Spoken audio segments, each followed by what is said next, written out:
जरा मरण मोक्षाय माम आश्रित्य यतन्ति ये ते ब्रह्म तद्विदु कृत्स्नम आध्यात्मम कर्म चाकिलम. Hello friends, this is the 29th shlok of the 7th chapter of Bhagavad Gita, and today we will understand this shlok in detail. So let's first go over its meaning. So the shlok says, Jara Maran Mokshaya Mam, which means the old dead for liberation in me, Ashritya Yatantiye, which means to find shelter, make effort, Te Brahma Tadvidu Kritsnam, which means they, as knower of Brahman, completely know Adhyatmam Karma Chakilam, which means all self knowledge and action. So, here Shri Krishna is telling Arjun that that person who is seeking liberation in me, or who is seeking shelter in me, he is the one who keeps thinking about me all the time, even during the time of their old age and when they are attaining death. And such people, they are the ones who completely understand Brahman, and they understand me completely in action and also in self knowledge.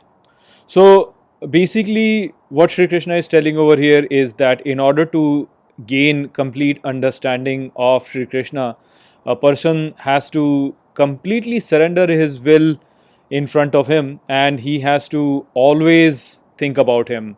If a person is so absorbed in Sri Krishna that he is thinking about him at all the times, even in old age and even at the time of death, then such a person will be able to attain freedom in Sri Krishna. So there is this constant effort that is needed from a person to constantly think about him and constantly work towards attaining him. Only such a person who is constantly making an effort, constantly all the time throughout life, who is making an effort to stay absorbed in Sri Krishna, that is the person will who will basically attain Brahma, or who will gain complete understanding of a Brahma. So the idea that was presented by Shri Krishna in 26th shlok is also to a certain extent being repeated over here. So in that shlok over there, in the 26th shlok, we understood how Shri Krishna is the knower who is present inside all of us, and since knower is the one who is the agent behind knowing, so knowing cannot be the tool through which you can understand the knower, because the tool can never be more than the agent. So by the tool, you cannot really understand the person who is using the tool. So Shri Krishna is beyond knowing like that. So you cannot really know about him by knowing. If you, as an individual, try to make an effort to know Shri Krishna, then of course you will not be able to know him.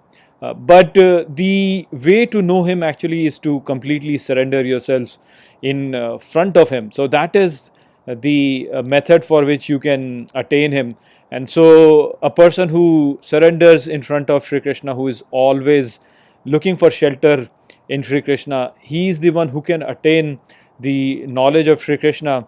But again, it is not really going to happen by consciously knowing about him, but it's that the knowledge will be granted by Sri Krishna by himself. So slowly, as you surrender in front of him, as you surrender your will in front of him, then the knowledge will directly come to you from the knower himself.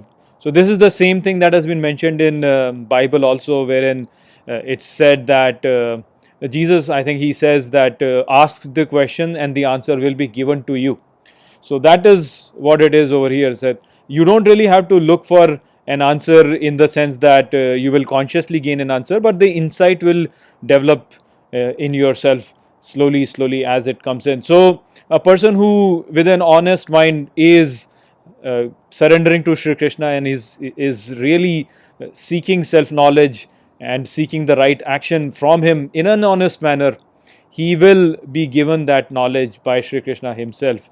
It will not come to you consciously. It will not come to you as science knowledge comes in, wherein you get the conclusion and you get the solution. It doesn't work like that, but the insight will slowly and slowly come to you. So a person who is making this effort all the time, even till old age, and even at the time of death, if he is thinking of these things, then in many births the insight will come to him.